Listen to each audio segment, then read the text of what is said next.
A little girl named Alicia was playing with butterflies in a field when her father, who was out plowing a plot of land, called her to come home. At home, her father was carving an owl out of wood with a knife, while Alicia asked why everything on the map around Edthea was completely black. Truthfully, he didn't really know either, but he explained that the world goes on beyond the continent of Edthea. However, in those dark areas, terrible black beasts reside. Among those beasts, the 4 great kings stand guard over the 4 cardinal points, and every expedition or research team that's ever been sent has been wiped out. These 4 kings have always stopped humanity from venturing beyond Edthea's borders, and Alicia's father believes the world must be far bigger than they know. Maybe people will always be confined to Edthea unless the old legend comes true, that among all heroes, a chosen few, wielding weapons given by the King of Haydn, will defeat the 4 kings of the Black Beasts. Still, it won't be easy. These evil kings are powerful enough to split the sky and the earth,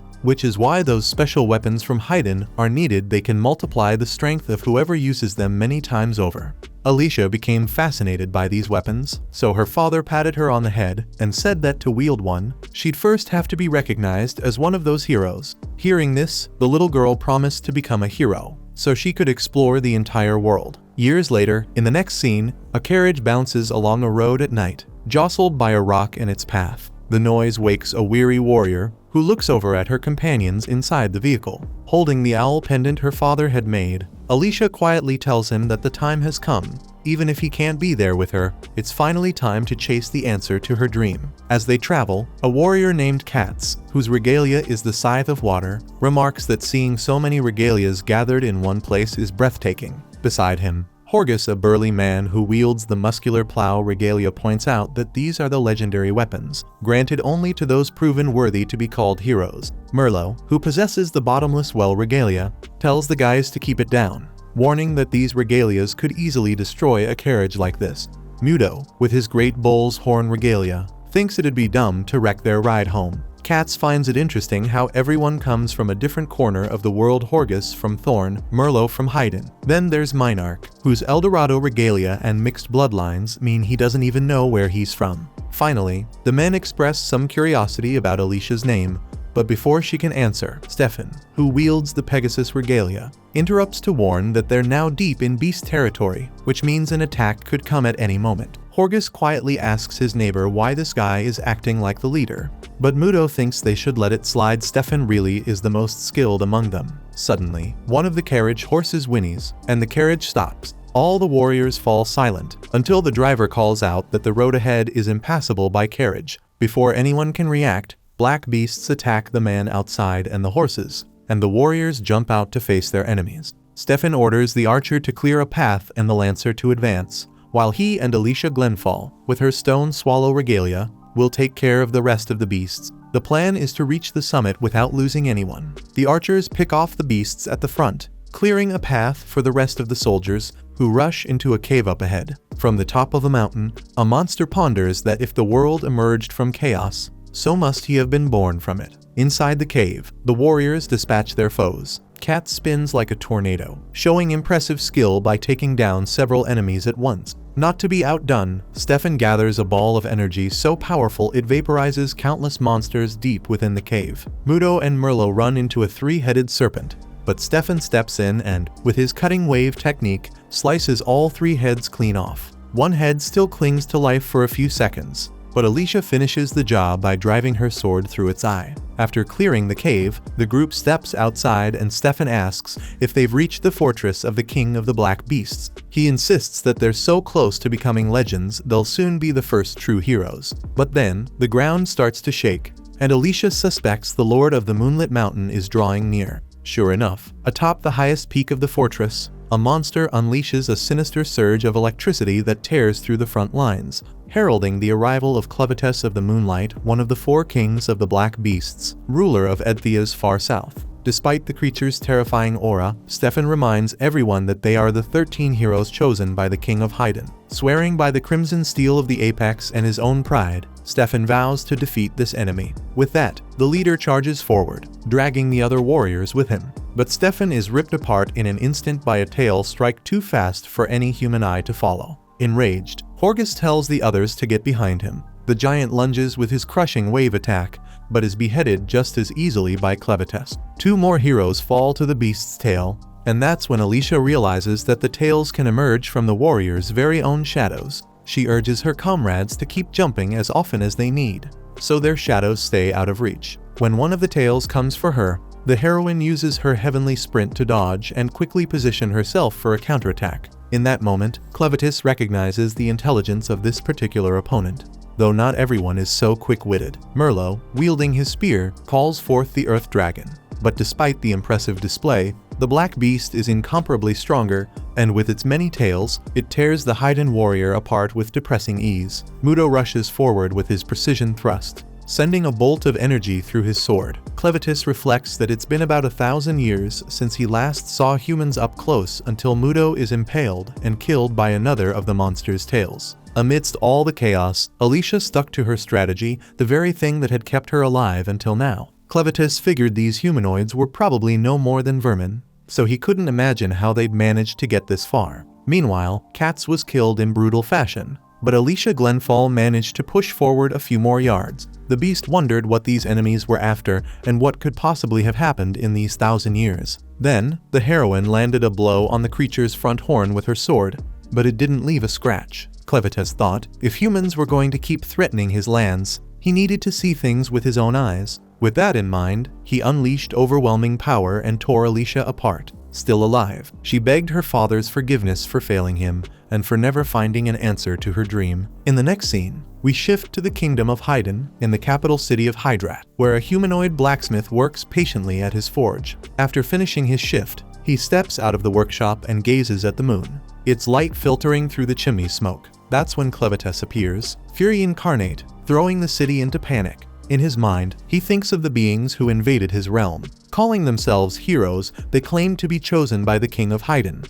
And that, he realizes, is why the Black Beast appeared. Royal crossbowmen take up positions to eliminate the intruder. Clevites, hell-bent on revenge, intends to slaughter anyone in his path just as they did to his own kind. With his tails, he bats aside every bolt they fire, barely noticing the archers as he charges straight toward his true target, the king, who must be in Hydrat's capital. Watching the monster approach, the royal guards rally around the palace walls, manning their catapults and ballistae in a desperate attempt to hold the enemy at bay. As soon as Clevites is in range, the siege engines are unleashed, but even those mighty projectiles are nothing against the force of the beast's tails. The closer he gets, the more convinced Clevites becomes that these humanoids are nothing more than worms. Soon, his rampage leaves the palace walls in utter chaos. At that moment, the king of Haiden is warned of the Black Beast's invasion. Already knowing what's at stake, the monarch mourns the failure of the heroes and the fact that Haiden's blades never reached the level of Hydrite mana. Panicked, a soldier begs the king to flee,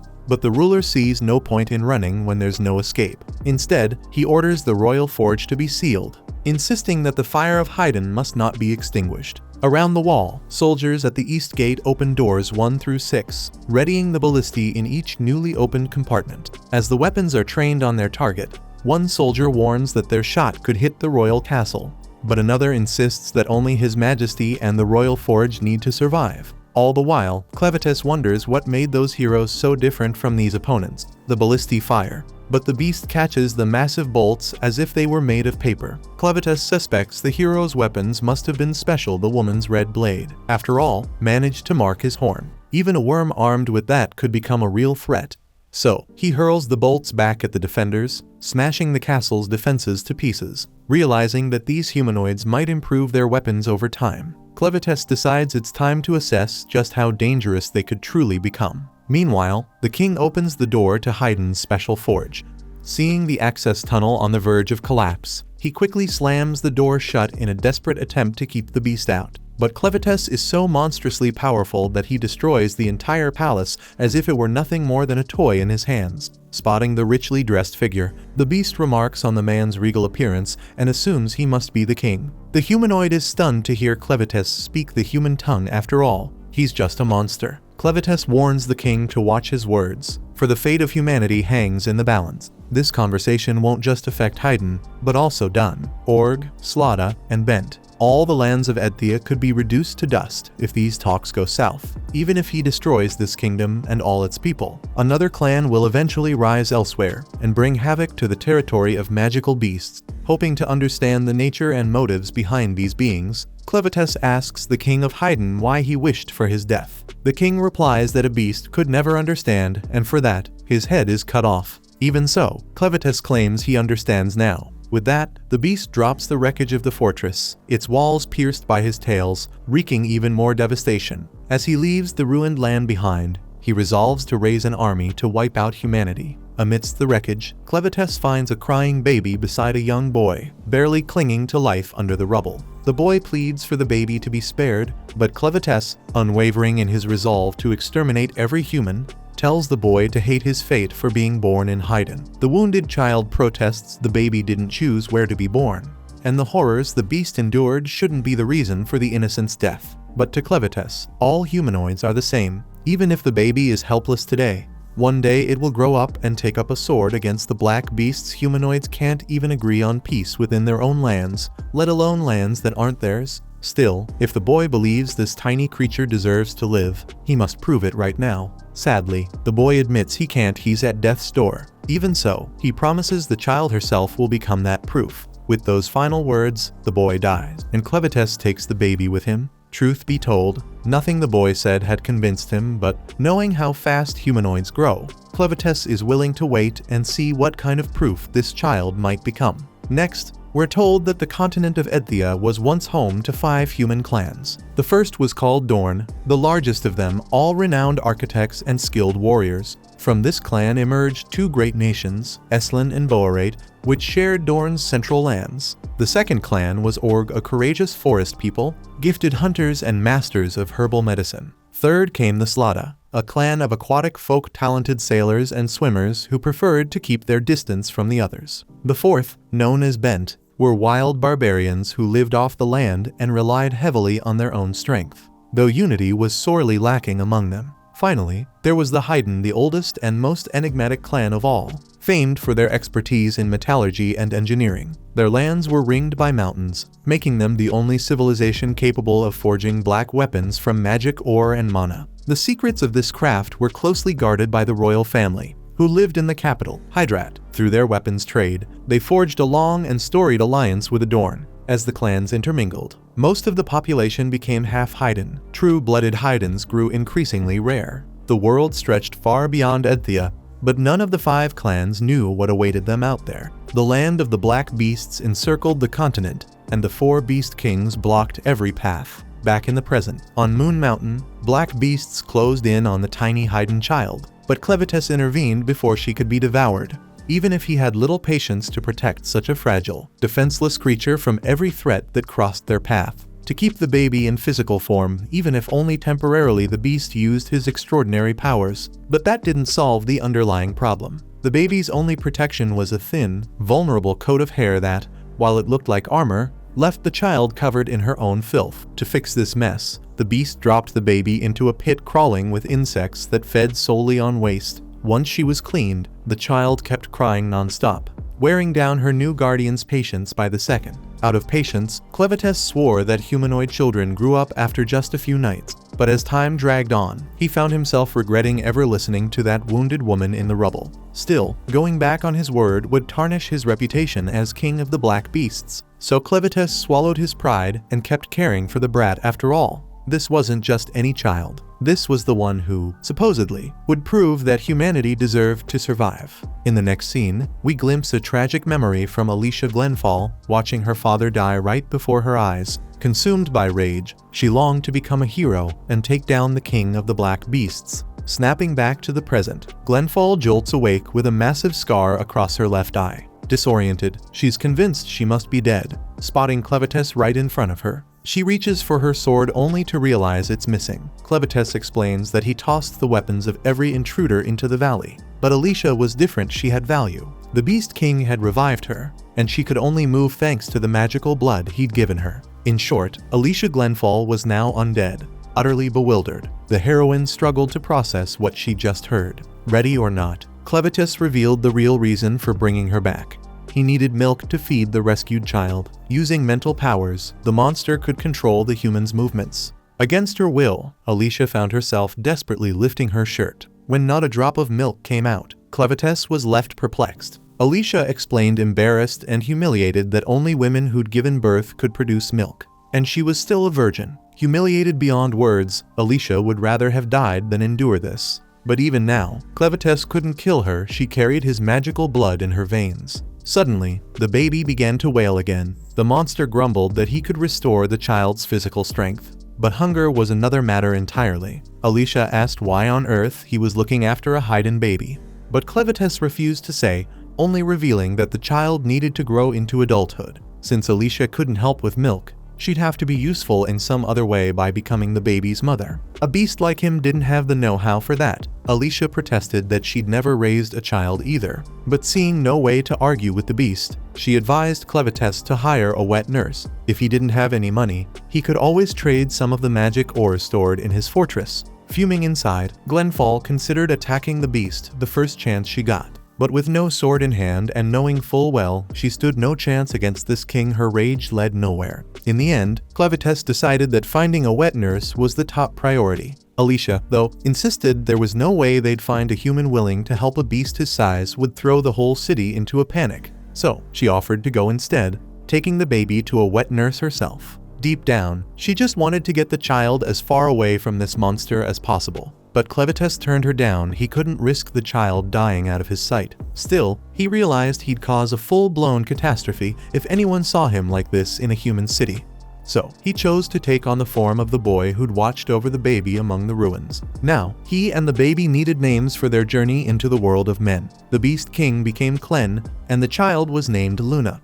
Clen asked the woman's name, and she introduced herself as Alicia Glenfall from Soko Village. At last, the guardian put on shoes and a cloak and set out for the city. The next morning, Alicia bathes Luna in a nearby stream, quietly mourning the size of the scar over the child's eye. Clen soon appears, demanding to know if his servant has cleaned up after the baby. In fact, he criticizes absolutely everything Alicia does to care for the child, finding fault in even the smallest detail, never giving her a chance to defend herself. After all, this boy was, in reality, one of the 4 great kings of the Black Beasts. Taking Luna in his arms, Clen complains that Alicia brought him to her camp, only to find that there's nothing useful here. Alicia explains that anything useful for battle was left behind at an inn at the foot of the mountain. So Clen orders her to find some clean clothes to replace the blood-soaked ones. At every turn, the beast compares her to worms, insisting that even those filthy creatures are cleaner and healthier than a human. Each word only deepens Alicia's humiliation.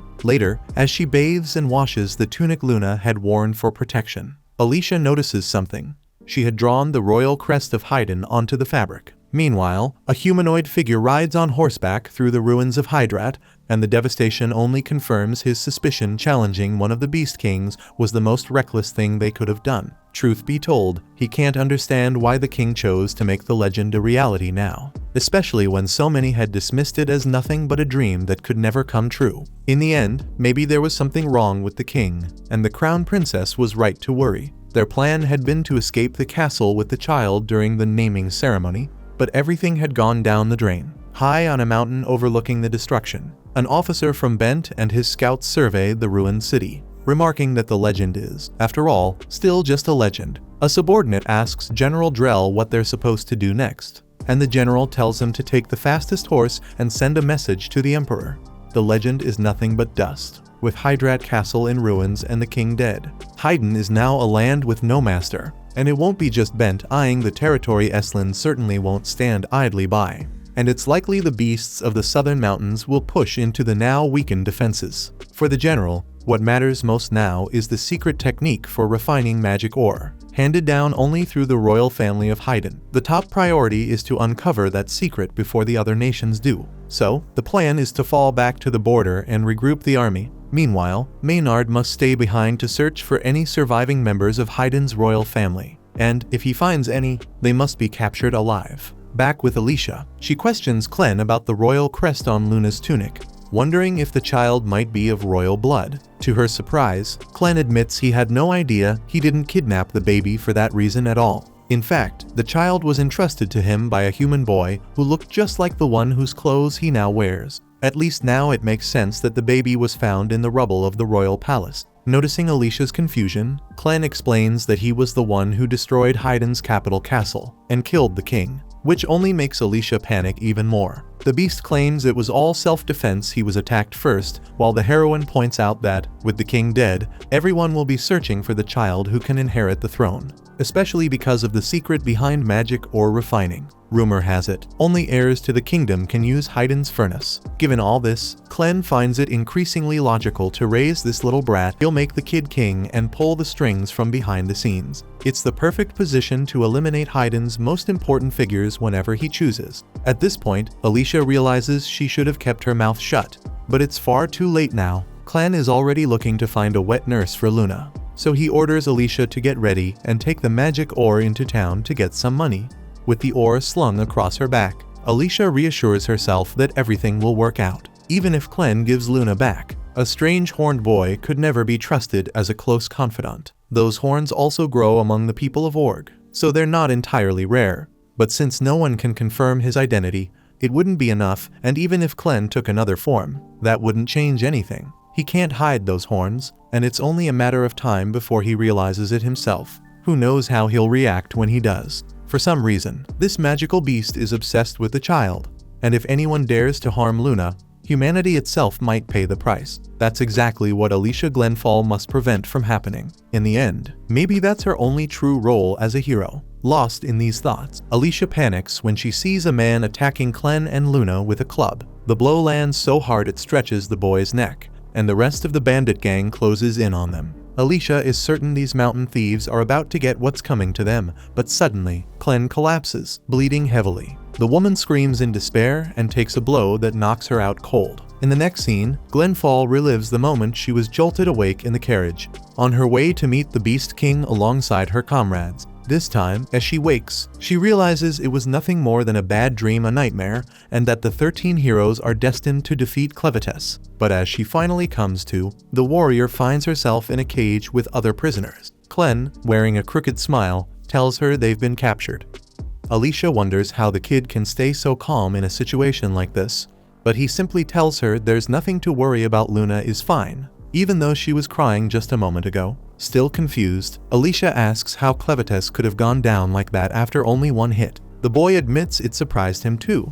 He didn't expect this skinny body, with its thin skin, to be so weak. Then Alicia wants to know why Klein doesn't just escape. He explains that now he's human, and until Luna takes the throne, he has to hide who he really is. Besides, he wants to see this side of the human world for himself. Apparently, everyone in this cart was kidnapped just like they were, and the boy is determined to figure out why. Alicia says the men who attacked them are mountain bandits, and since the prisoners are still alive, they're probably going to be sold as slaves.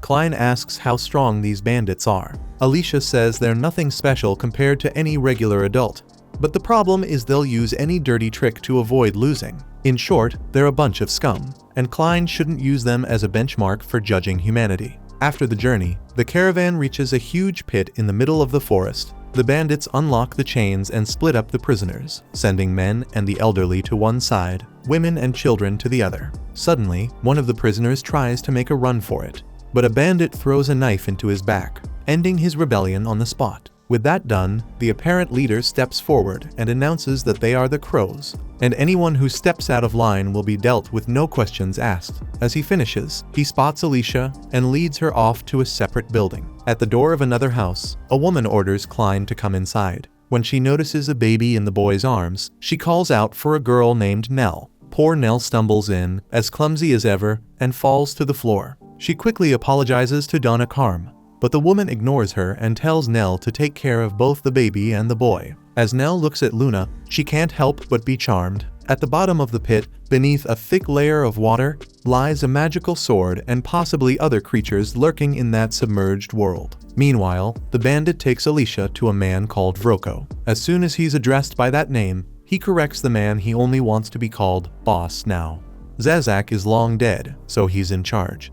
Another bandit complains that he made that decision on his own, but Vroko assures them he can convince anyone who disagrees with the help of his favorite little monster, Betty. When Alicia actually sees the troll with her own eyes, a terrible beast from the west, she can't help but wonder how anyone could tame a creature like that. Vroko grabs the bag Alicia was carrying, realizing it contains ores from Moon Mountain, a place protected by Clevites. The boss recalls the recent story. The king of Haydn gave regalias to 13 heroes and sent them to defeat the great king of the black beasts, but apparently they failed. There was even talk that one of the heroes was a woman. Vroko notes that magical ore this pure doesn't show up anywhere near people, after implying that Alicia knows a lot more than she lets on. He comments on her impressive physique, since she didn't wet herself in fear when facing Betty. He suspects she might really be one of the heroes sent to Moon Mountain. By the way, he mentions that Hydrat was destroyed by Clevites, which, as far as the crows are concerned, is excellent news. With that, Vroko draws his weapon and points it at Alicia. She's stunned by the sight of the reddish blade. Vroko confirms that it's made of the steel that only the royal family can forge monohydrite. The stronger the red, the purer the metal. Still, he admits his weapon is fake. After all, they don't just deal in human beings in this business. Magic swords bring in a fortune, and the suckers buying them never know the difference. Besides, Vroko mentions that, from what he's heard, every member of the royal family died in the castle during the beast's attack. Now, if there's no more monohydrite after Hydrat's fall, the value of these magic weapons will skyrocket, just like the regalias and the purest blades forged by kings of old. If things keep going this way, Vroko and his crows will be filthy rich. And as if that weren't enough, they've figured out how to store regalias, a complicated technique with only two possible ways to do it. Either be recognized as a hero by the king, or take the regalia from a hero. Of course, stealing is easier, especially since most of those chosen warriors die in wars out in the land of beasts. Sure, it's tough to reach such dangerous places, but that's why the heavens have just delivered a heroine to the crows, right at this most opportune moment. Vroko asks what happened to Alicia's regalia, but she says nothing. He insists she must have dropped it while fleeing from Clevelis, just like the other 12 probably did. Either way, the boss orders Dagarn and Sachai to take her tomorrow to retrieve her regalia. Dagarn questions if, since she's really a hero, maybe she should go get it herself. Vroko curses the bald man, explaining that Alicia knows the whereabouts of 13 weapons, and until she brings all of them to the crows, she can't be killed. Finally, he tells them to get moving with the girl, and if she tries to resist, they can wear her out however they please. The henchmen, delighted by the prospect, drag Alicia out, promising to give her a good time. Meanwhile, Klein is stuck working in a tavern full of drunk bandits. In a corner near the fireplace, Nell is nursing Luna, her very first job as a wet nurse. When a customer comes in and barks at her to bring more drinks, Nell leaves Luna behind to get to work, constantly mistreated and looked down on by everyone there. Another customer asks Klein to bring him more meat, so the boy makes his rounds, serving everyone who's shown an interest in the food. The customer who'd been flirting with Carm comments that this kid's quite a fine obedient, and all but the woman confesses the boy gives her the chills. With those horns, he's probably got orc blood, but his skin is as pale as snow. And then there are those strange eyes. Meanwhile, Nell was carrying more drinks into the hall when a customer sticks his leg out on purpose, making her trip and shatter the jugs. As if that weren't enough, the men responsible for the prank blame her and treat her even more harshly, while Klein watches coldly as the two men drag the girl outside. Overhearing the other customers, Clevitis figures that pair are about to make Nell's life even worse. Sure enough, outside the tavern, the men smack the girl's backside as punishment. When they're done with her, they leave Nell behind. Even after what she's just been through, she swallows her tears and goes to check on Luna. Meanwhile, the two men walk back to the tavern, mocking Nell, saying she's as ugly as a cow. Suddenly, they start to stagger, cough up blood, collapse, and are swallowed up by Klein's shadow. With that done, the beast compliments the wet nurse on her magnificent breasts and suggests they have a little chat. Later, as Nell nurses Luna, she's asked about her past. She admits she's really part of this gang of thieves. She was born here and has always been one of the crows. Nell never knew her father. She had a mother, but only ever saw her from behind. She can't even remember what her face looked like. Given how her mother was treated, she was probably a slave too.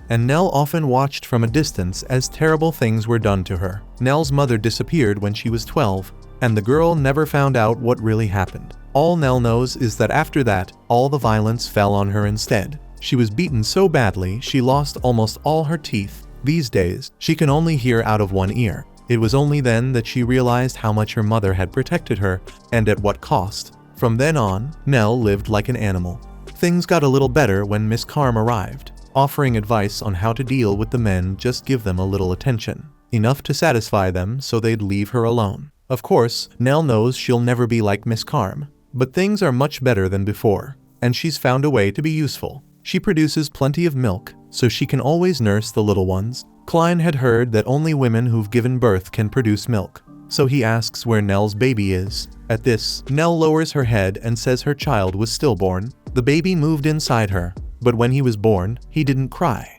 and Nell blames herself for that. When she felt that tiny body going cold, Nell's whole world turned to darkness. She honestly wouldn't have cared if she'd died right then. At least she'd get to see her son in the afterlife. But when she came to, Nell felt something warm on top of her. She opened her eyes to find a baby, about 6 months old, clinging to her breast, a child she'd never seen before. The little boy was desperate for milk, and seeing that need, Nell decided to hang on, if only to comfort that baby. Another day, a different child appeared, but where they came from and where they went, Nell has no idea. After that, Nell had to give birth to a second, and then a third, stillborn child. Even so, she had to keep going. There were still children like Luna who needed her milk. She wanted to give those babies a chance at happiness, since her own never got that chance. After hearing all this, Klein reaches out and tells her he wants to hire her as Luna's wet nurse. Even though he doesn't trust people, he sees real kindness in Nell, and more importantly, Luna clearly likes her. So Clevites makes his final offer. Either Nell comes with him and feeds Luna, or she stays and keeps being the crow's punching bag for the rest of her life. On this, Nell admits it's tempting, but she has to turn him down. Klein's still a slave, and she needs to care for the children who are still to come. Back to Alicia.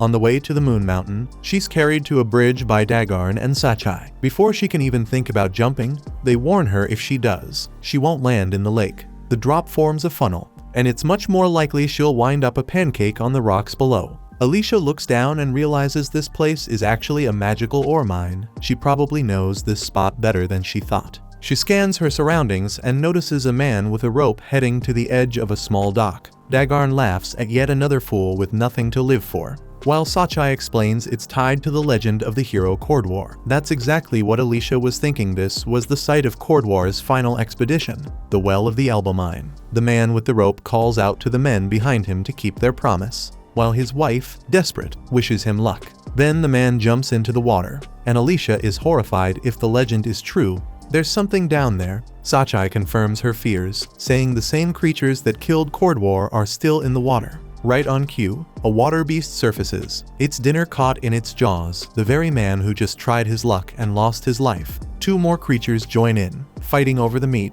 while the man's wife screams in terror. Alicia shudders, cold with fear, as she witnesses such brutality. These aquatic beasts, known as the Arvensis, arrived with the waters 3 centuries ago and forced the miners to abandon this well. Not even Cordwar, the greatest hero of his age, was able to defeat those terrifying monsters, and back then, there was still solid ground to stand on and fight. Cordwar's regalia, the Flow Divider, earned its name because, as legend has it, it once split a waterfall in 2 before the king's very eyes. That's the weapon challengers are hoping to find when they throw themselves into the water. Sachi didn't even know that sword had a name. He asks if Alicia's weapon has one too, but she refuses to reveal its name to a scoundrel like him. According to her, even though they promised freedom to the man who jumped into the well, there wasn't even a rope for him to climb back out. In other words, nobody ever intended to let him leave alive, a move worthy of useless wretches like the crows.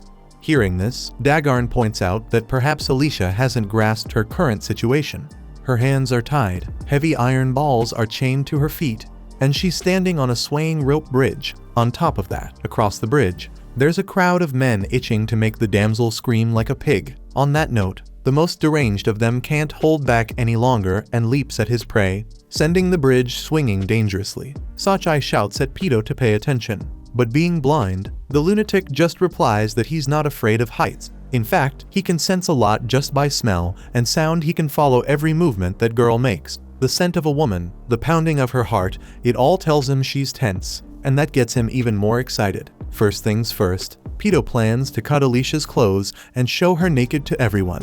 But just then, the heroine speaks. Who would have thought I'd ever be grateful for my curse? With those words, she dislocates her own shoulders to bring her arms to the front and attacks Pito. In the chaos, his knives accidentally slice through one of the bridge's ropes, sending both of them plummeting. As Dagarn had warned, they don't fall into the water. Instead, they crash onto the rocks below, their bodies utterly destroyed. When the crow's henchmen saw the woman shattered on the floor, panic set in. They wondered if they should head down and hide her body, because if Roko found out she was dead, they'd really be doomed. Meanwhile, Alicia's eyes rolled back in their sockets, then fluttered open as she regained consciousness. She was definitely alive, but she couldn't feel her body from the neck down. Maybe her bones had turned to dust, and on top of that, she'd lost way too much blood. Still, as critical as her situation was, this wasn't the time to be lost in thought. The thugs could show up any second. Suddenly, the blood of the not-so-dead woman began to move on its own, swirling until it formed the image of Clevites above her body. Speaking through this illusion, the beast mocked her for ending up in such a pathetic state. Alicia asked why the monster looked like a baby, and he replied that his form depended on the amount of magical blood, which was the only thing keeping her alive. If all that blood left her body, she'd be gone for good. For now, as long as the girl was useful, Clevites would keep forcing the magical blood back into her however many times it took. With that blood returned, the heroine could regenerate instantly, except for any body parts completely lost. Alicia pressed him. Why not just help her recover now, since he needed her? Clevites took the chance to ask his own question. While they'd been wandering around, the shadowy beast had found a wet nurse for Luna, named Nell. Nell belonged to the gang, and even for someone like Clevites, a demon, he found the way she was treated here shockingly cruel. He figured she'd jump at the chance to escape, but she simply refused, and Clevites wanted to know why. Alicia guessed it was because Nell saw Klein as just another slave. Besides, a gang like this would never let her just walk away. They'd chase her to the ends of the earth for payback. In other words, Nell simply didn't believe she could ever escape. Faced with all this, the only practical way to save her was to end the gang before they could end her. As Dagarn and Sachai made their way down the stairs toward Alicia, she reasoned that wiping out the crows should be easy for a demon. But Clevites disagreed. If anyone discovered he'd left Moon Mountain, he'd be in a tight spot, and he couldn't allow outsiders to think they could take advantage. If someone started sniffing around for the reason the lord of that mountain was out and about, that'd be another problem. Plus, Clevites had to look after Luna. Taking all this into account, he made it clear Alicia would be the one to wipe out the crows. It wasn't exactly unheard of for a hero to take down a gang like this. Panic rising, Alicia tried to argue heroes weren't superhuman. After all, but Clevites didn't care for excuses. He wanted results. He began pumping blood back into the warrior's body, regenerating her as he did. The two henchmen arrived, barely believing their eyes. The woman who'd been utterly broken was now writhing as if she were some monstrous thing. As her bones knit back together, Alicia let out a scream so loud it echoed across the entire mountain, drawing the attention of every crow in the area. Each time her bones reconnected, pain shot through her, and as more henchmen crowded the space, terror gripped them at the grotesque sight. Even so, despite her being a hero, they had her hopelessly outnumbered, and they'd do whatever it took to force her to lead them to the 13 regalia. One of the thugs lunged first, slashing her left arm with a sword. Alicia took the blow, grabbed the bandit, and sent him flying with a punch. Snatching up his sword, she freed herself from her shackles and grabbed his filthy eye patch to cover the huge scar on her face. Meanwhile, Klein was making his way to the village, carrying Luna in his arms, hoping to convince Nell it was finally safe to run. Luna cried, and Klein reassured her. Alicia was far stronger than she seemed. She was the only human who'd ever managed to scratch his horn. Inside the tavern, Nell returned only to get scolded by Carm, who assumed she'd taken so long because she'd been satisfying those two men. But when Nell explained she'd just been nursing the baby, Carm relaxed a little. Still, wanting to keep the girl safe, Carm reminded her she should always do what the men wanted before they decided to get violent. She told Nell to clean the kitchen, but also wanted to know what had her in such a good mood. Nell commented that Carm was an outsider, but she herself had been born among the crows, making her wonder what the world outside was really like. Carm didn't know what to say. Most of the women here had either lost their homes out there or done something bad and ended up here. In Carm's case, her memories of the outside weren't good ones. When she said this, she asked Nell if she was thinking of running away, and Nell said no. But a slave had invited her to leave, which had made her wonder what lay beyond. Hearing this, Carm slapped her, warning that men would only use her and throw her away once they tired of her, just like always. but a tinge of bitterness crept into her voice as she asked why a useless girl like Nell had been asked to run away instead of her. She raised her hand again. At that moment, Vroko, having overheard the conversation, stepped in, teaching them that you can't go around hitting your friends. Tail between her legs, Karm muttered it was rare to see the boss there. He explained he'd heard something special was happening and wanted to check it out. Karm quickly sent Nell to fetch the baby, and Nell said the little one was in the barn. Deciding the child needed fattening up, Vroko called Nell to follow him somewhere else. Karm tried to stop him for a moment, but the second the boss glanced her way, she gave up. When Nell is taken away, her mistress falls into despair, wondering what to do now that Nell is the only one who can feed the babies. Speaking of babies, Klein appears, cradling Luna in his arms. Assuming the boy is looking for food for the child, Karm explains that, unfortunately, they no longer have a wet nurse. Nell wished for something she couldn't have, and now she's being punished for it. Klein tells her to explain further, and as she looks into his eyes, she feels something strange about that monstrous form. As for Nell, she's taken to an underground place she's never seen before, even though she was born there. Vroko tells her it used to be a magical ore mine, which explains the small tunnels everywhere. According to him, the fuel for the lamps everyone uses is a mix of oil and a particular insect with melted magical ore. This ore, he says, can be used for much more than just forging swords. They began calling this process magic, and before joining the Ravens, he spent years researching it. On the way, Nell kicks a human skull and panics, but Vroko insists they're just rat bones. This place is always infested. About the research he mentioned, Vroko suddenly extinguishes his lamp, plunging the place into total darkness. A few seconds later, the light flickers back on, and there's Betty the troll standing right behind Nell. Vroko explains that, in his research, he used to mix powdered magical ore with all sorts of drugs and used it to control black beasts. The leader makes it clear the Ravens never forgive traitors, and Nell's tiny wish to leave the group already counts as betrayal. So, the girl will become Betty's dinner. And with that, Betty lunges at her. Nell, running for her life, thinks that maybe she could have survived if only she'd held that slave boy's hand. Spotting Luna up ahead, she whispers an apology for not being able to feed the baby anymore. That's when Betty swallows Nell, making the baby burst into tears. Klein gently tells the child not to cry. Eating and being eaten is just the natural order of things. Animals, humans, even black beasts, if they're hungry, they have to eat, or else they'll die. Vroko hears his voice and asks who the brat is. Klein finishes his little lesson, declaring that no one is to blame for Nell being eaten, except himself, for not getting there in time. Putting that aside, the boy wonders what a proud Western troll is doing at the mercy of a tiny humanoid,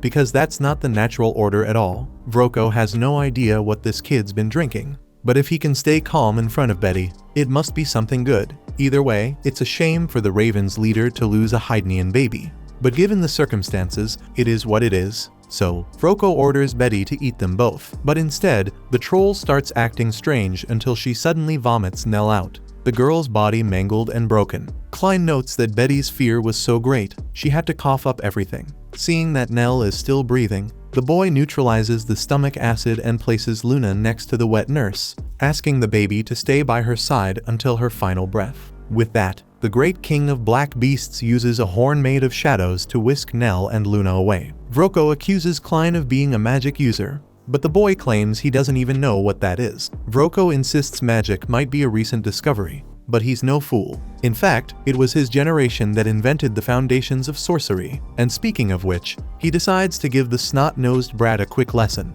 He pulls from his pocket a powder made from magical ore, various herbs, and mashed larvae of a parasitic fly.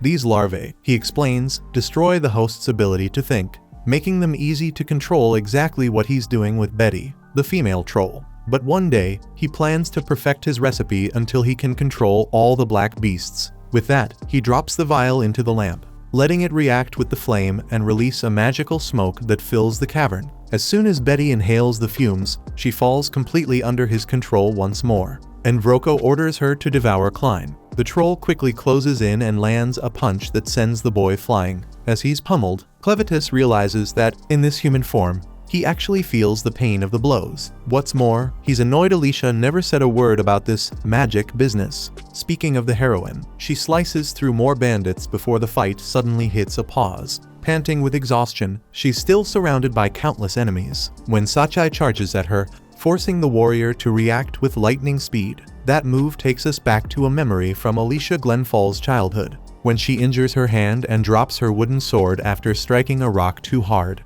Her father laughs and tells her that's what happens when you hit something tougher than your weapon. To soften the impact, he instructs her to grip the handle firmly, but keep her wrists just a bit loose. Excited, Alicia asks how she can get even stronger, and her father explains she should never hesitate to hurt her enemy, to use whatever technique she must, and never hesitate to feel pain because hesitation makes your body stiff, and that stiffness weakens and slows down your attack. Once all that stiffness is gone, Alicia will become much more powerful. But above all, the most important thing is to trust her sword, and the strength she's putting into every swing. Taking her father's teachings to heart, Glenfall has already racked up 8 fallen foes. Asahi starts to wonder if this woman is even human, while Dagarn, realizing he can't win with technique, opts for brute force. He delivers a blow with his hammer so powerful it snaps Alicia's blade in half and sends her crashing to the ground. Fed up with a poor quality sword, she tosses what's left of it aside and gets up as if she'd only tripped, leaving the men around her even more stunned by her vitality. Knowing she needs a better sword, Glenfall sprints off, trying to lose the gang. With 50 enemies, she won't be able to beat them all without resting first, because even though she's immortal, her stamina is nearly gone, and the magical blood that heals her seems to be draining her strength faster than she can recover. Now, whatever happens, Alicia can only imagine what these guys would do to her if they caught her. So, even though she's exhausted, she somehow manages to keep going, no matter what. Up ahead, she reaches the edge of the old diving platform, the one that leads straight into a lake teeming with shadowy beasts. The truth is, Alicia needs the legendary sword resting at the bottom of those dark waters. With that in mind, she bolts toward the platform, making the bandits hesitate for a moment. After all, people have been jumping into that lake for 300 years, and not one has ever made it out alive. Watching the Arvensis, Alicia sees them circling, waiting for someone to fall in so they can feed. She grabs a stray axe lying on her path and dashes across the scaffolding, forcing the bandits to chase after her again. If she escaped that way, she'd be gone for good. Finding no way out, Alicia ends up trapped at the top. So, she hacks at a few ropes with the axe and waits for the bandits to start climbing. When they're all making their way up the structure, Alicia hurls the axe at a particular rope, sending the entire scaffolding crashing down into the water, a feast the lake's beasts won't soon forget. Most of the henchmen are flung into the lake, but a few, like Asahi and Dagarn, manage to cling on for dear life and avoid the fall. Looking around, they're left wondering, where did the captive heroine go? Hidden inside a barrel to conceal herself underwater, Alicia Glenfall sinks slowly, relying on the one advantage the legendary hero didn't have: she can't drown. Before she jumped, Alicia forced every bit of air from her lungs. Now, all that's left is to wait, sinking deeper and deeper, until she reaches the bottom of the lake. Although it's impossible for her to die in this situation, Alicia can't shake off a terrible sense of suffocation. Her head throbs, her vision blurs as the barrel sinks, and every inch of her body screams in agony as if she's fighting to survive in her own way. Still, she has to endure until she reaches that sword. After a few seconds that feel like an eternity, Glenfall finally touches the bottom of the lake, barely conscious from the pain. Yet, driven by an unbreakable will, she forces herself to reach out in search of the weapon she came for. That's when a vivid red glow catches her eye up ahead, and Alicia suddenly realizes she might actually pull this off. With fresh determination, she gathers what little strength she has left and pushes herself to swim faster toward the object she needs, even though her limbs are heavy and every part of her feels numb. But there's no turning back now, no abandoning the treasure sword. Only with it can Alicia make it back to the surface. The blade is the only thing that can give her enough power. After what seems like endless struggle, she finally manages to grab hold of the sword, only to discover that it isn't resting on the lakebed at all. Instead, it's perched atop the head of a colossal aquatic creature, so massive it seems to form the lake's very floor. In a panic, Alicia is flung backward by the monster's sudden movement. For a moment, she wonders how on earth something like this managed to hide in the Elba mine's well. Spotting the sword just behind her, she strains desperately to get to it. But just as her hand reaches out, she's caught in a powerful current and pulled straight toward the monster's gaping mouth. At the very last second, though, Alicia manages to snatch the treasure sword. Sword in hand, Alicia's mind flashes back to something her father once told her as a child. He'd said that, while she might never be as physically strong as a man, she was unmatched when it came to drawing out a sword's true power. That's why, he said, Alicia would make a great hero. With those words echoing in her mind, Alicia Glenfall whirls her sword around and smashes the monster's teeth right as they close in on her. Even as her abdomen is ripped open by the suction, the undead hero calls forth the sword's flow divider. By tracing a slash with this weapon, she can split the water itself, using a sweeping horizontal stroke that propels her forward like a fish. Riding this current, Alicia bolts away from the colossal creature, guessing that it must have been the one that defeated the legendary hero. Its size is so extraordinary, it's hard to believe it even comes from this world. In Alicia's mind, it feels more like one of the ancients, shadowy beasts said to live for tens of thousands of years, sleeping for ages and rarely emerging.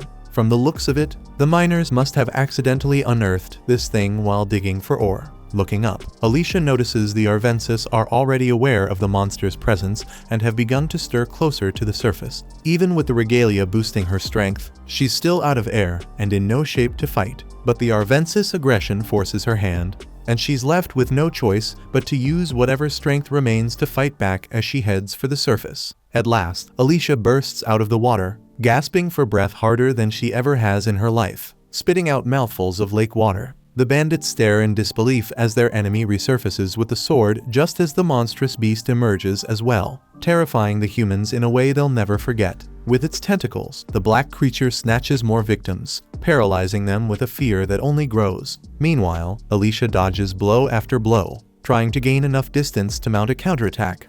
As she'd hoped, her regalia slices through the monster's body with ease, though she can only reach its tentacle tips. It's clear, no hero could ever defeat an ancient alone, and even the Arvensis keep their distance, merely observing the giant from afar. Given the circumstances, Alicia decides to make her escape, but then Dagarn and Sachai begin begging the hero for help, promising to do whatever she wants if she saves them. Alicia, however, makes it clear she's no longer the hero everyone expects. Instead, she's a slave to something far more terrifying than that ancient. With those words, the undead warrior slips away through the scaffolding, leaving the bandits to their fate against the ancient beast, which swallows most of the men in a single gulp, leaving the rest to the Arvensis, who tear each other apart for the last scraps of flesh. With that, Alicia Glenfall considers her mission against the Ravens complete. Most of them are dead now, and with the ancient awakened, the survivors definitely won't stick around. It's not exactly a glorious victory, but at least she got the sword she wanted. Suddenly, Klein contacts his servant through their magical blood bond, like a form of telepathy. At first, Alicia is startled,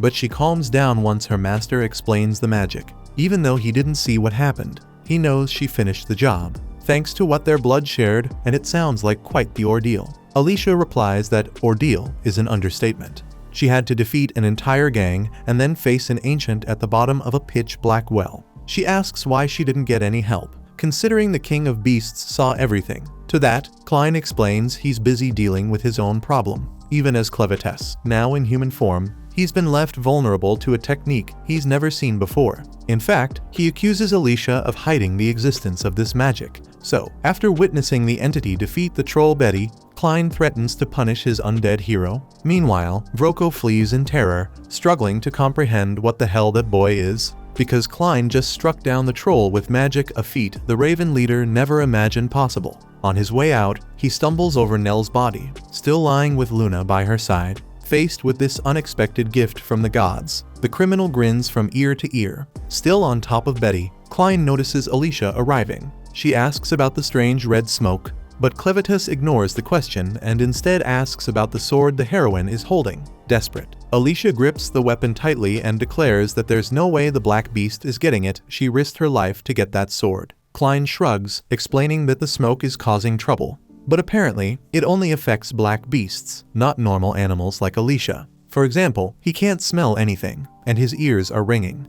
He could transform and blow all the smoke away, but the place is far too cramped for that. And besides, no one knows where Luna is. To make things worse, the only one keeping the baby company is Nell, who's practically dead. She can't even move, and the red smoke is blocking the beast from smelling them. Given all that, Clevites orders Alicia to do something, since she's supposed to know about this thing called magic. Alicia admits that she's aware magic exists, but she has no talent for it at all. according to her. Some people can use magic and others just can't. Magic runs on ore for everything. And for most people, ore is just an ordinary rock. But for those who know how to use it, in theory, it's possible to draw out its hidden power. Hearing this, Klein calls her useless, which really ticks her off. She shouts that the Black Beast killed plenty of heroes who could actually use magic if they weren't wiped out. They'd be able to help right now. But Clevites couldn't care less about her angry rant and decides to look for Luna and Nell himself, though he figures they're probably already dead. Alicia asks what Klein will do if Luna is dead, and he says he'll do nothing, he'll simply lose all interest in humanity. Alicia sees that as a thinly veiled threat, because the beasts look made it clear. If anything happened to Luna, he wouldn't hesitate to wipe out every last human. The only thing holding him back is Luna. So Alicia knows she has to find the baby no matter what. At one point during their search, the pair notices a trail of blood, which might be Nell's. Since she can't move on her own, it looks like someone dragged her away. But in reality, Nell wasn't being dragged by someone else, she was actually holding onto Vroko's cloak, determined not to let him get away with Luna. Fed up with the girl's persistence, the leader of the crows stomps hard on her head. After all, his cloak is made from the feathers of the black feathered bird, not exactly cheap. Even after all those kicks, Nell just wouldn't let go, even though she was barely hanging on to life. A few minutes earlier, when Luna was being kidnapped, Vroko got close and was smacked by the child, who then started crying so loudly that it made the enchanted lantern explode, a sign of serious magical talent. Seeing that Luna was a pure-blooded Hydenian with such potential, Vroko figured he'd struck gold. Of course, he had no intention of letting go of the kid, so he decides to cut off Nell's hand to escape as quickly as possible. But then Alicia Glenfall comes running in, stopping him before he can do it. Terrified, the gang leader asks what happened to Dagarn and Sachai. Alicia starts to answer, but Clevitis cuts in to say that by now, both of them have become Black Beast dung, but at least they served as food, so they weren't totally useless. To Clevitis, it doesn't matter how you're born or what you do with your life, because everyone ends up as food in the end. Looking at Nell, the Black Beast sees she's used every last ounce of strength she had. Vroko threatens to cut off one of Luna's fingers for every step his enemies take. Klein tells him to do whatever he wants, leaving the bandit completely stunned. Alicia explains that the guy isn't bluffing, he really would hurt a baby. The beast responds that he can heal any wound in an instant. Still, Alicia knows pain can't be erased, so she decides to handle this herself. So, Alicia offers to trade the sword she risked her life to get in exchange for the baby. Vroko notices the Haydn crest and the red light pulsing from the blade clear signs it's a Haydn regalia, the weapon he's always wanted. She drives the sword into the wall behind him, making it obvious he's got what he wanted. But now, to pull the sword free, Vroko will need both hands, meaning he'll have to put Luna down if he wants his prize. He can run away with the sword if he wants, but if he tries anything against Luna, the heroine promises to tear him apart. Vroko is stunned by how easily a hero gave up a Haydn regalia. It only confirms that the baby must be a real Hydenian worth far more than a single sword, even one with the crest. Greedy as ever, he wants the deal to be fair, so he demands the location of all 13 weapons Alicia Glenfall's companions used during the Moon Mountain mission. Seeing Alicia hesitate, Klein tells her to spill it, and she reveals the weapons are at the bottom of the canyon, in the Great Cave on Moon Mountain. Now that he has the information, Vroko just needs to make sure he doesn't get killed along the way. He smashes a vial containing an invisibility spell and vanishes, using Luna's magical power to boost the spell's effect even further. He's able to hide both himself and the baby, but since he can't pull the Cordwar sword out of the wall without revealing his position, he leaves it behind. No big deal, because now he's after 13 more hero weapons. And with the Hydenian baby in tow, the crow leader feels unstoppable. But Alicia steps right in front of where he's standing and lands a brutal horizontal slash across his stomach with her magic sword. Stunned, Vroko asks how she could see him. She admits she couldn't, but she's not deaf. She could hear Luna crying. Turns out, Vroko was so impressed with his own cunning that he didn't realize the baby's crying gave away his exact position. Now, he's been sliced in two thanks to her deadly attack. After Klein wiped Luna's invisibility dust away, Alicia decided to make the dead bandit invisible too. Then, turning to Nell, she pointed out that they'd only managed to save the baby thanks to that girl. Since the wet nurse was still breathing, Alicia asked Klein if there was anything he could do to save her. Klein explained that he couldn't control more than one person at a time with the magic blood, and besides, Nell was missing too many body parts. He'd have to take pieces from somewhere else just to patch her up. In his opinion, it simply wasn't worth the effort to save a mere humanoid.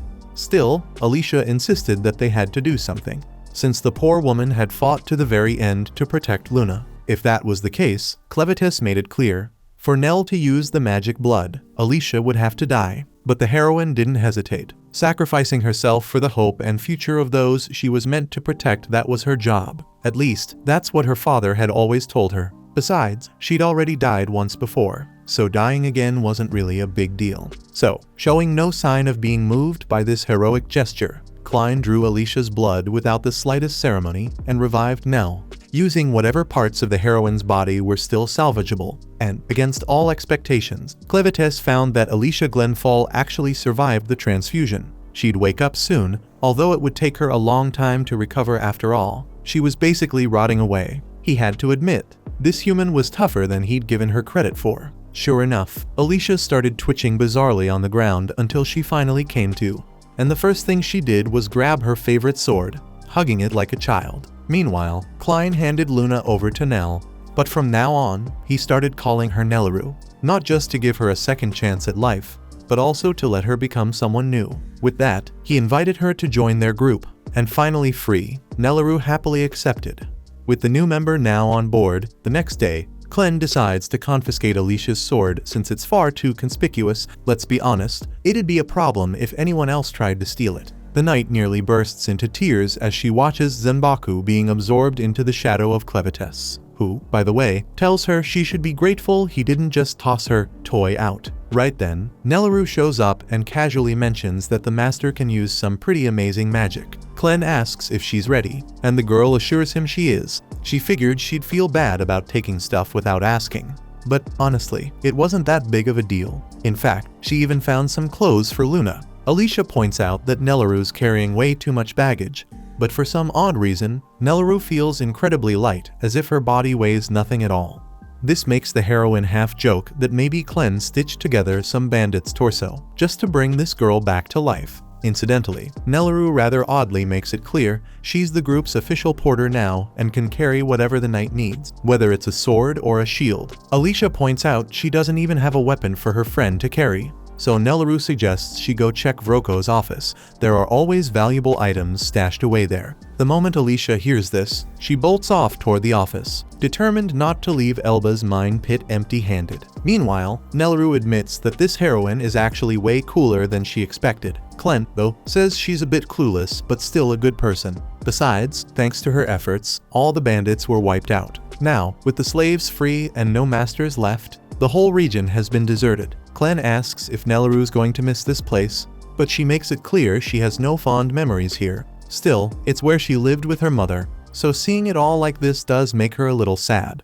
She wishes she'd at least had the chance to say goodbye to Donna Carm. Klein is about to ask something about Carm when suddenly they're interrupted by a man who's appeared out of nowhere after searching high and low for the brat who uses strange techniques. Meanwhile, Alicia bursts into the Raven's leader's office with all the subtlety of an elephant and immediately finds a stash of cash in his desk drawer. As she pockets the money, she can't help but wonder who the real thief is now. Next, she opens another drawer and finds a few risque women's leather armors. Shaking her head, she tries to banish the mental image of Vroko wearing something like that. Convinced he probably just sniffed the armor or something, she decides to try one on herself, reasoning that even if she's hard to kill, pain is still pain, and it's best to avoid it. In the next drawer, she discovers a selection of swords, so she tests one out, delighted by how light and balanced it feels, even if it's nowhere near the level of a true hidden black weapon. Suddenly, Klein comes crashing violently through the office wall, still complaining about how weak this body he's possessing is. Their attacker appears moments later, and Alicia instantly draws her sword, ready for a fight. She takes a lightning-fast kick, barely dodging at the last moment, though just the wind from the blow is enough to leave a cut on her face. The stranger follows up with a flurry of kicks while levitating mid-air, forcing the heroine to do her best just to block his attacks. Upping the ante, the mysterious figure unleashes a wind skill so powerful that it rips up the ground, hurling Alicia through the office ceiling and outside. She crashes hard onto the roof of another building before slamming to the ground. But somehow, she manages to stand, even if it takes everything she's got. The fighter says he's only after the child and will spare Alicia if she hands over Luna. Alicia tells him not to underestimate a hero, and he quickly realizes she's not going to give up that easily. Just then, Alicia's eyes lose their irises as she gets ready to try a strategy that, if it failed, would leave her with only one last resort: the flow divider. With that, using her secret blade, Ascending Dragon, the warrior charges, her sword crackling with powerful magic. And in a flash, she's right at her opponent's neck. But just as she's about to finish things, she's stopped by Clen's magic and even gets punched in the head by him. He asks if she erased every thought from her mind except for killing, and she explains that's exactly how the technique works. Clen reveals that their attacker only lashed out because of a misunderstanding, and if he hadn't stepped in, Alicia would have taken a knee to the gut that would have torn her in half. Since it's just a misunderstanding, the man demands an explanation.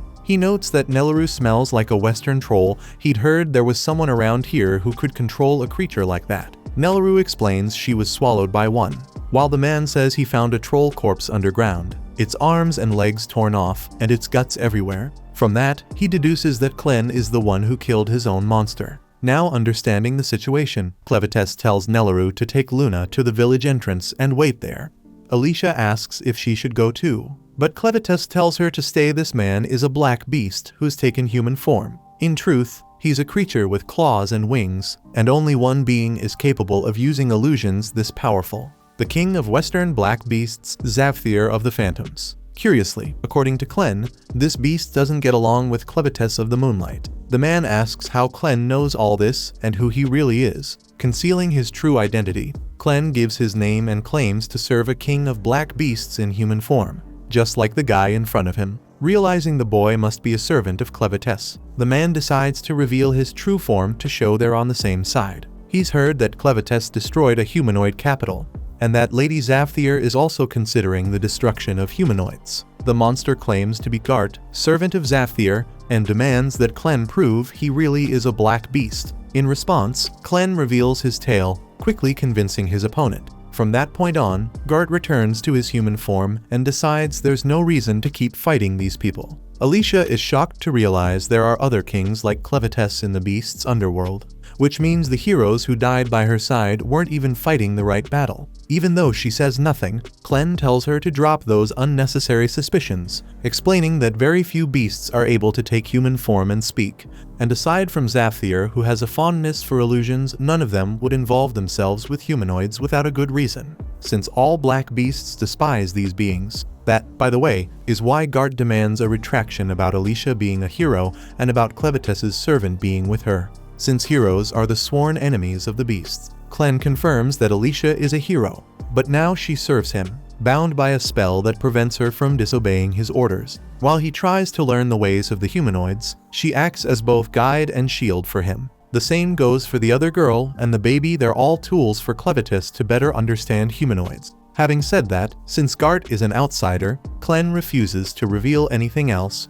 and the beast from the west understands, but makes it clear he'll kill Clen's tools if they get in his way. Clen, in turn, tells him to go ahead and try his luck. He then asks why Zavthir wants to wipe out the humanoids, since the Zavthir he knows is odd and enjoys observing these races, not to mention being adored by the orgs in the western forests. Hearing this, Alicia discovers the real reason why heroes never venture west. You simply can't cross the forest without the orgs' cooperation. This makes the knight wonder what happened on that side of the continent. While Gart tells them that 3 days ago, in the great western forests, he was flying through the sky when he landed on a branch to watch a pair of monsters who had probably just lost their offspring. In that area, there was a shiny object lying on the ground, so Gart brought it to his mistress and told her this was yet another time a black beast cub had disappeared for no reason, and it's possible others vanished without their knowledge. Gart couldn't explain why, but he believed humanoids were behind it. Zavthir was surprised by the bird's claim,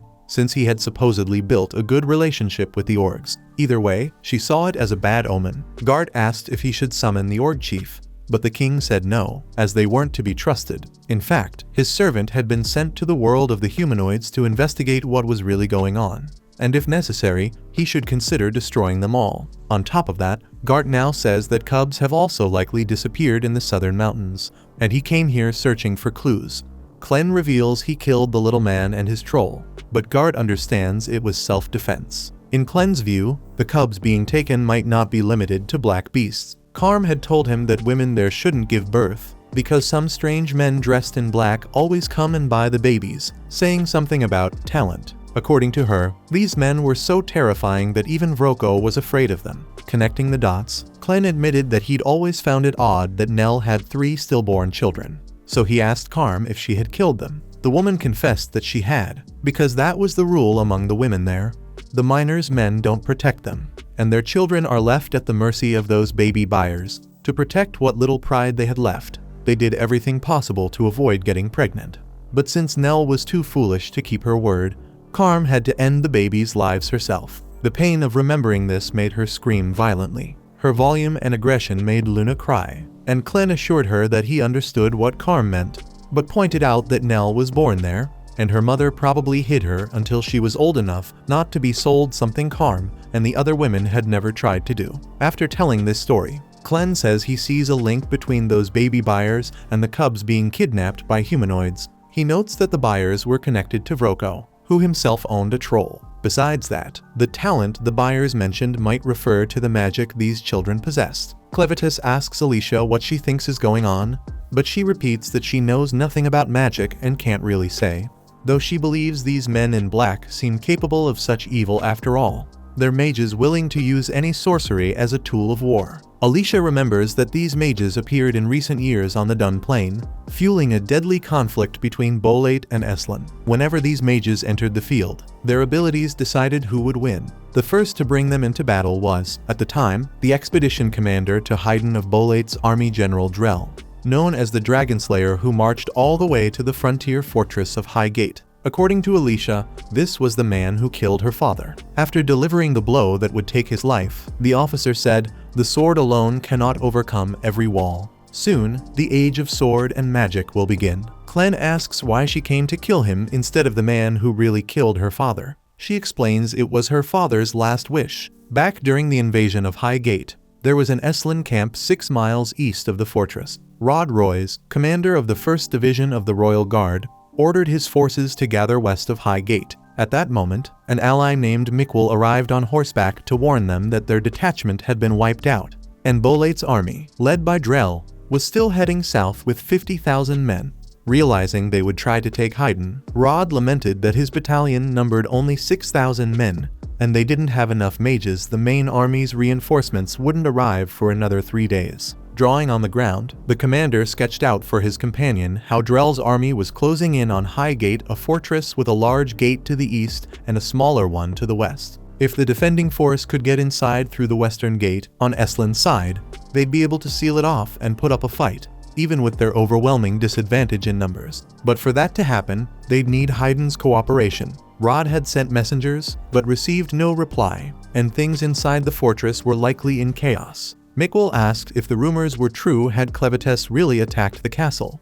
The commander suspected it was true. That might explain why Bolate had sent his most powerful general. After all, the royal forge was now exposed. Without that forge, Rod's regalia, the Frostflower, and the black weapons used by Mikwell and the other captains couldn't have been made. But that wasn't all. The royal family's forge in Haydn was the oldest magical artifact in the world, and anyone who studied magic would want its secrets more than anything. On that note, Mikwell pointed out that Bolate's forces were already stronger than theirs. If they managed to seize the forge, it wouldn't just be Eslan at risk, but all of Edthea. At that moment, a scout arrived with a warning for Commander Royce. The western gate of Highgate was closed, but the eastern, larger gate was opening. Out from the fortress stepped a young Bolate fighter named Maynard Swan, leaving behind an endless trail of death. With his appearance, he confirmed King Haydn's demise and announced that the crown princess was safe somewhere else. The problem, however, was the 6-month-old son, the only one known for certain to have royal blood, who'd been taken by a black-haired boy and vanished. No one knew if the baby was still alive, but Maynard had just received word from the Ravens. They'd found a Haydn child with a black-haired boy. As the most powerful mage in the army, Swan was sent to investigate. Meanwhile, General Drell ordered his subordinate to have the baby in hand by the time he arrived at Hydra. Almost at their destination, Clevites takes advantage of a quick break to ask what this boiling black water is that he's drinking. Nelleru patiently explains that it's coffee, a pretty expensive drink, actually, that Chief Vroko would treat himself to from time to time. She says these coffee beans were picked in Sarada, all the way across the Eastern Sea. She even added sugar to help the boy with his fatigue. Clen points out how humans always come up with these odd ideas. And when he burns his tongue by forgetting he's just a vulnerable boy now. He quickly stops Luna from grabbing the hot mug and sharing his fate. Nelleru asks where that scary man went, and Clen explains that Gart went off to report something about magic to someone he's not exactly sure who. Either way, Clen assures her that he's cleared Gart's suspicions about Nelleru, so she doesn't need to be afraid of him anymore. Right in the middle of all this, Alicia Glenfall comes in to announce that she spoke to some local merchants and found out things in Haydn have taken a turn for the worse. Bolate, the neighboring nation, has crossed the border. Haydn put up a good fight, but after the king was gone and the capital froze, they couldn't hold off the invasion. Alicia heard that Eslan tried to block them at the border, but failed. Clen wonders why that nation, of all places, would do something like this. So the hero explains that Eslan and Bolate have been at war since ancient times. As for Eslan, they're way behind when it comes to magic. And there's no way they'll stand by while Haydn's royal forge falls into enemy hands, especially now that the king is dead and no one else knows how to operate that relic. After all, they never had any wizards because the king forbade the use of sorcery within his borders.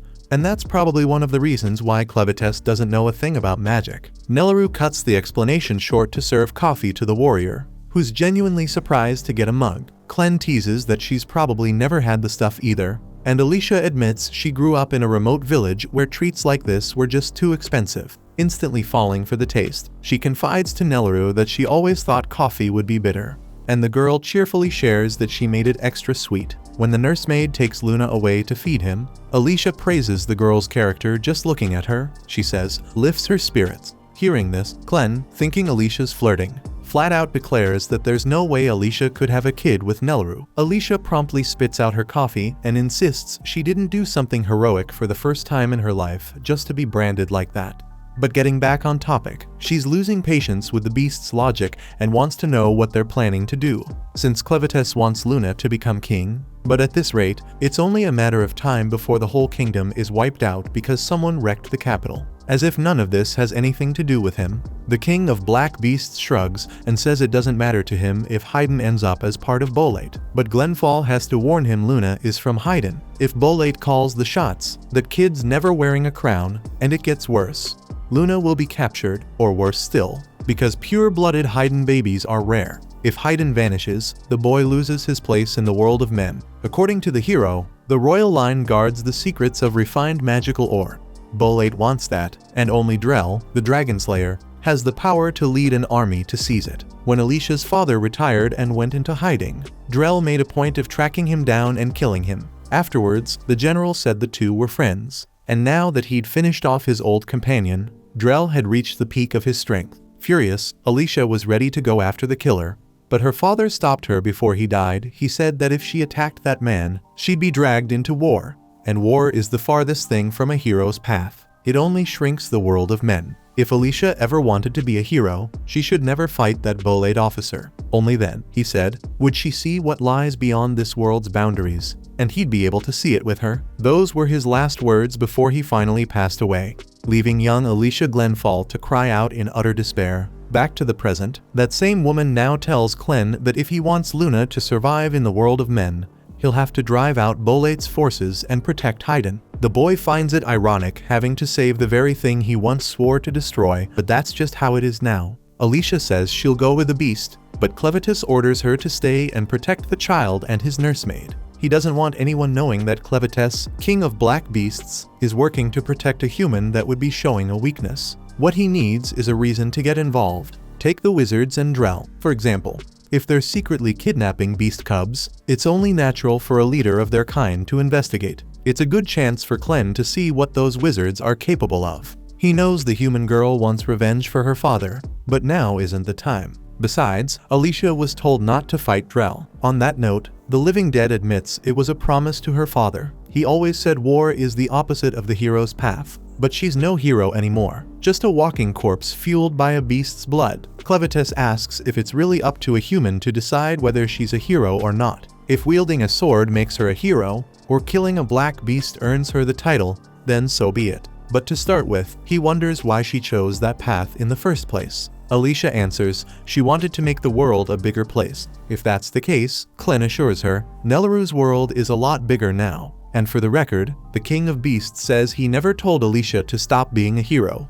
But if that's what she wants, he won't stand in her way. Disturbed by what she's just heard, Alicia notices Clen calmly entering the forest and warns him not to let his guard down. He turns around, channeling his power around his horn, and then asks, "Who do you think I am?" With those words, a burst of light explodes outward, followed by a gust of wind that nearly sweeps Luna away. As Alicia draws near, Nelleru asks where their master went, and Alicia tells her he'll be back soon whether he wants to or not. Speaking of him, Clevitis charges through the forest at breakneck speed. Having taken on his true beast form, racing up the slope of a hill, he lets out a howl, echoing toward his home, the Moon Mountain. Meanwhile, in Serit, Haydn's second fortress, the wall is brought down, clearing the way for the Bolade army's invasion, led by the notorious Dragon Slayer, whose left eye radiates a menacing power. Watching the fortress fall from a distance, Mikkel asks what they're supposed to do now, considering the two of them crossed the border without permission. Bolate's forces will reach Hydrat quickly, and reinforcements won't arrive in time. Galloping at full speed, Rod Royce replies that they need to stop the enemy now. Just ahead lies a broad, shallow lake, the perfect place for a showdown. At the same time, a Hydnean scout patrolling the war front also spots Bolate's advance and turns back on horseback. Arriving in the city of Shirn, Alicia spots a survivor from the Ravens being beaten by a mob and accused of being a criminal. The attackers claim that Shirn belongs to the Carpenters, while the beaten man insists he was only trying to escape. Nelleru trembles with fear at the sight of a raven in town, but Alicia promises that nobody will recognize her in this new disguise. On the other hand, the raven recognizes Alicia and yells that she's the heroine who unleashed the octopus in Else Mine's well. By the time anyone looks, though, Alicia has already turned the corner, so the mob misses her entirely. To make matters worse, the townsfolk grumble that the country wouldn't be in such a state if the heroes were still alive. And with that, the mob decides to hang the raven from a tree. In the next scene, they do exactly as they threatened, making him the 9th victim that day. One resident wonders if the story about the Else octopus might actually be true, and soon everyone is asking what on earth is happening to their country. The sudden appearance of this ancient species would already be a disaster. Never mind the attack by Clevitis or the advance of Bolate's army. To the people, it feels like the end of the world, but if that's the case, they swear they'll protect the city themselves. From the youngest to the oldest, anyone able to wield a weapon should arm themselves and stand with the rest. Amid all this tension, with peasants and carpenters rushing everywhere, Alicia begs Nelleru not to call her a heroine under any circumstances. She has to hide who she is. Soon, the two enter a tavern and are met with suspicious stares from a pair of Hydneans who ask if they're with the Ravens. Alicia stammers as she tries to explain they're not, until an old woman scolds her sons for making so much noise and waking the baby. One of the big guys says the stranger came in with an eye patch and a sword, but the tavern owner argues there's no way to walk around unarmed these days. She also grumbles that Phil and Pete are so timid they're just like their father, despite their size. Eventually, the owner introduces herself as Kari. Immediately noticing that Luna must be a pure-blood Hydnean, she can tell from the baby's pale pink hair and pointed ears.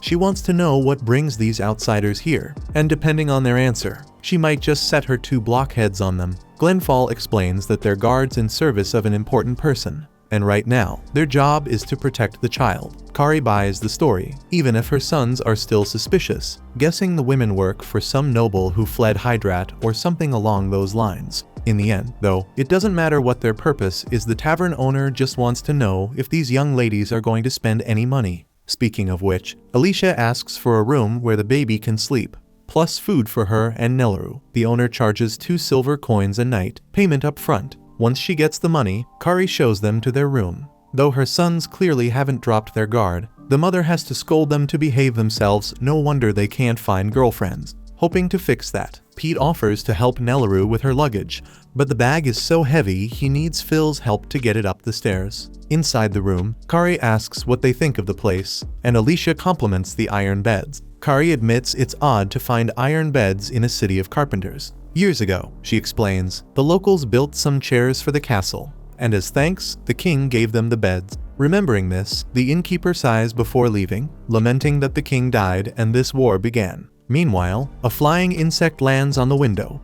Through it, Maynard Swan celebrates finally finding his targets, then unleashes a massive swarm to hunt down Haydn's missing prince. As night falls, Alicia notices from her window that she can see Moon Mountain in the distance, a sight that makes her wonder if Clevites has already reached the battlefield. Nelleru interrupts her thoughts, showing Alicia that Luna has just gotten her first tooth. Both of them marvel at how adorable the baby is. Kari soon arrives to announce that dinner is ready, so Alicia heads downstairs to fetch the meal and bring it back to their room. Downstairs, Gabby, a regular at the tavern, asks Kari who the woman beside her is, but Kari shuts him down, making it clear the woman isn't interested, especially since she's got a baby. As Alicia makes her way to the counter, she overhears the customers gossiping about how the king of Haydn once tried to kill one of the kings of the Black Beasts, but failed thanks to the incompetence of the crown's heroes. According to what they've heard, these heroes only care about their titles so they can claim the king's regalia.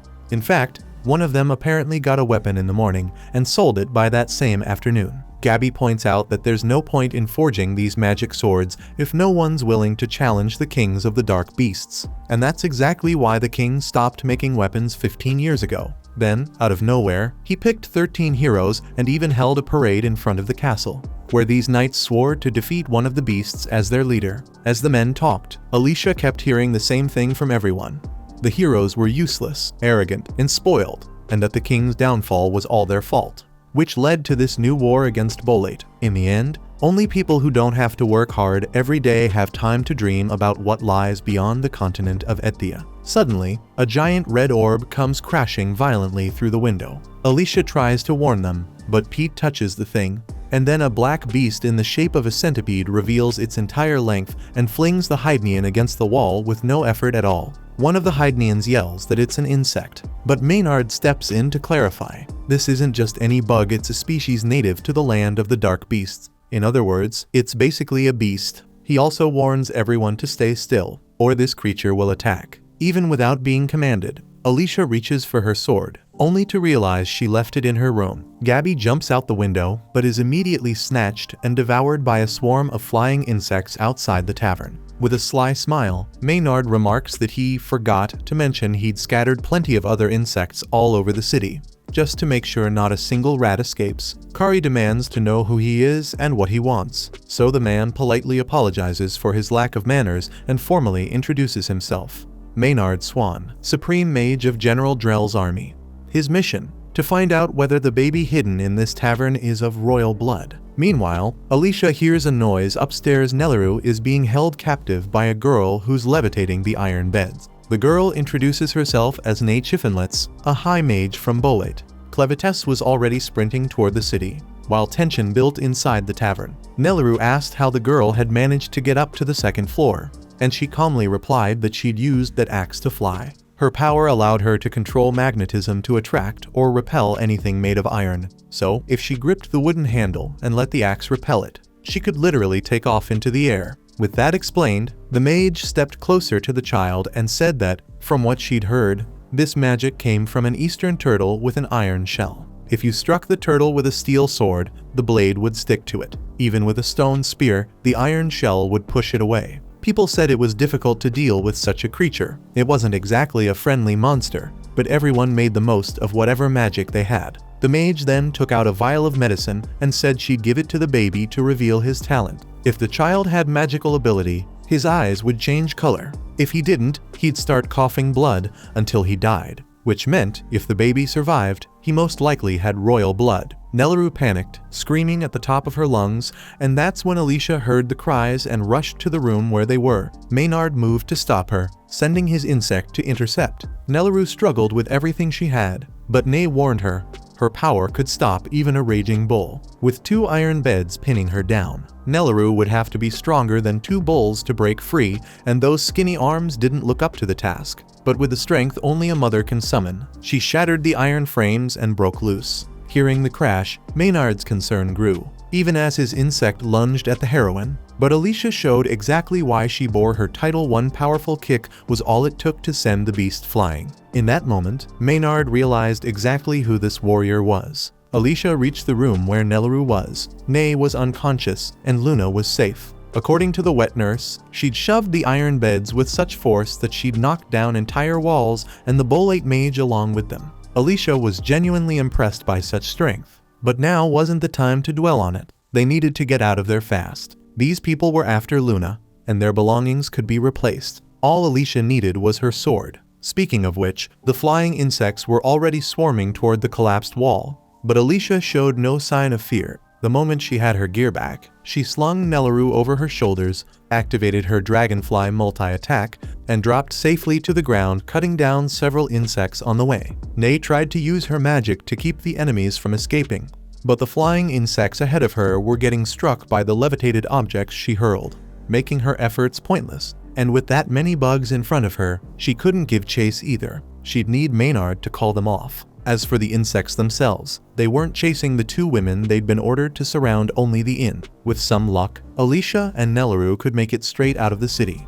But when they reached the forest, heading toward their destination, a wall of flying insects blocked their way. Alicia knew she couldn't use the dragonfly technique too many times. She'd tire long before killing them all. For now, hiding was the safest choice somewhere the insects couldn't get in, keeping Luna out of harm's way. Back at the tavern, Nay told Maynard the women had escaped. He asked if she'd tested the baby for magic, but she admitted she hadn't. A woman with inhuman strength had been in the room with the child and stopped her. The mage realized he'd underestimated his enemies. What's more, he now recognized the one-eyed woman. Hero Alicia Glenfall, one of the 13 heroes. Maynard had been there when General Drell fought her father, and that only confirmed the child's royal blood after all. A hero wouldn't be traveling with just any baby. There was no need for a test. Maynard didn't know what those women were doing here, but he decided it would be worth torturing them to find out. Then he announced it was time to gather the entire town in the main square. When they arrived, the leader of the townsfolk demanded to know the reason for this sudden meeting. He even pointed out that Bolate was outnumbered. While all the civilians were armed,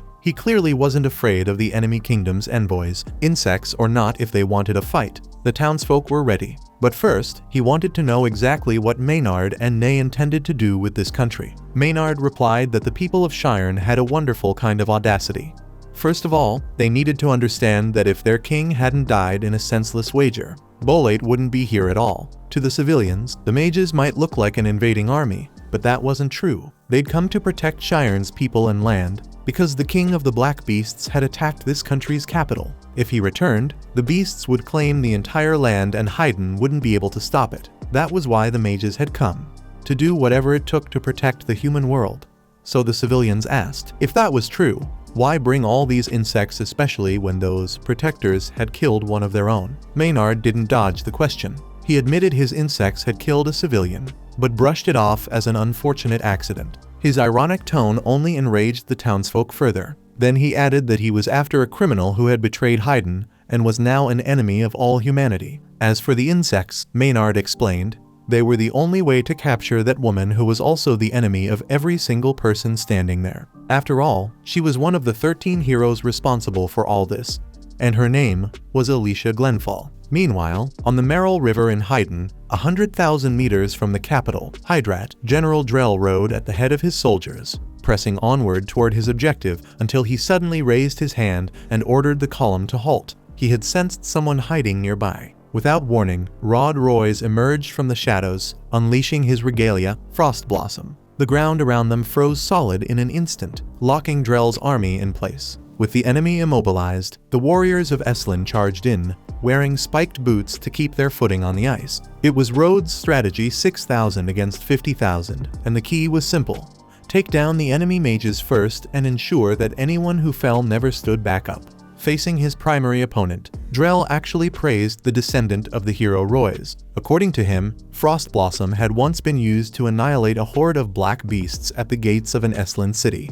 and the young man had mastered that same power. However, Drell pointed out, no ice magic alone could possibly freeze the entire river at once. He suspected that Rhodes had stationed multiple mages upriver to chill the water until it hovered just above the freezing point. Rod admitted the guess was spot on, but as long as he could keep his targets pinned here, victory was inevitable. He struck at Drell with his weapon, but the general's reflexes were razor sharp. He deflected the blow with his sword. To dismount his foe, Rod summoned Ice Vine, a massive serpent of frost that lunged toward Drell, freezing his horse solid and forcing the man to fight on foot. Drell acknowledged his opponent's skill, the strength of his regalia, and the sheer power Rod possessed to bring out its full potential. But, he added, none of that would be enough to achieve what Rod was trying to do, not to break the shackles of the world. With those words, the Bolat officer swung his blade and conjured the claws of the Death Dragon. They struck Rod with such crushing force that he was hurled back without even a chance to resist. Seeing this, Mikkel called in the first company to support their commander. Drell explained that by fusing his sword with magic, he had elevated his Black Dragon regalia into something far beyond an ordinary weapon. In his hands, it became a relic capable of unleashing devastating power with a mere sweep of a blade, scattering enemy soldiers like insects and even striking down his own men without hesitation. The general of Bolat couldn't care less. Anyone too weak to survive here had no right to advance beyond this world. Rhodes demanded to know what he meant by this world and reminded him he'd also spoken of these supposed shackles of the world. What exactly was the general trying to accomplish? Drell's answer was blunt. He sought to destroy the legend of the heroes. It was a tradition impossible to uphold. Yet because of it, humans repeatedly challenged an unbeatable opponent, one who wielded invincible methods and died for it, like his great-grandfather and his old friend before him. Every champion of humanity believed in the legend and was crushed by Bolat, generation after generation. For thousands, no, tens of thousands of years, the story had never changed. That was why the cycle of tragedy had to end. In recognition of the great fight the young Eslan commander had put up, Drell declared he would not deliver the final blow. Instead, he would simply march on with his forces, leaving the boy behind to watch the world change from afar. But the course of the war shifted the moment Clevites stepped onto the battlefield. The looming, shadowed presence of the king of the black beasts froze every combatant in place. No human dared move in the face of such an overwhelming figure. Assuming the man before him was General Drell, Clevites let out a bone-chilling howl, his voice carrying a crushing weight that made it clear he was the king of the southern black beasts for good reason. Drell drew his sword. He respected the creature before him, but he wasn't about to back down. First, he wanted to know what the beast desired. Clevites' initial question was simple. Where had this magic of Drell's come from? Young humans and black beast cubs had been vanishing, and he'd been told it was connected to the magic Drell wielded. The general asked if such a trivial matter was really worth a beast king's concern. Clevites replied that a sovereign must answer for everything within his domain, just as with the king of this very nation. Any who entered his territory had to die by his claws. That was the law of the world and of fate itself. Drell laughed, asking what fate was and who had created it. In response, the Black Beast King swept his tails through the air, unleashing a gale that hurled the nearby humans skyward. Drell moved to counter, but one of the creature's claws speared through him as if he were nothing. With his foe pinned, Clevites warned him not to answer a question with another question. Even then, Drell smiled, admitting that he had predicted this outcome, that the beast would strike him. According to the general, Clevites had known that after the fall of Haydn's castle, he would appear here. Now, it was time for the Beast King to face the consequences. He unleashed his most powerful spell, the Prison of Cursed Blood. The Bolat warrior erupted in a spray of crimson, sealing the Beast King inside a sphere of blood. In that moment, Drell's sword opened its eye, releasing a magic that forced the man to abandon his body. "I am a sword," he declared, "and this sword is my life." The general had sacrificed his own blood and flesh to conjure this crushing tide of magical blood, one so powerful that not even a king of the black beasts could break free from it. The creature was doomed to stay and wither away, slowly, inevitably. Rhodes could hardly believe it. The king of the black beasts had truly been brought down. Meanwhile, Drell gave the order for his troops to advance. Far away, Alicia and Nelaru were sprinting through the dense forest. Behind them, torches flared in the darkness, casting jagged light on the enraged civilians of Shirn as they pushed forward, their faces twisted with hatred for the so-called heroine. Check out these videos appearing on your screen and subscribe so you don't miss the next part.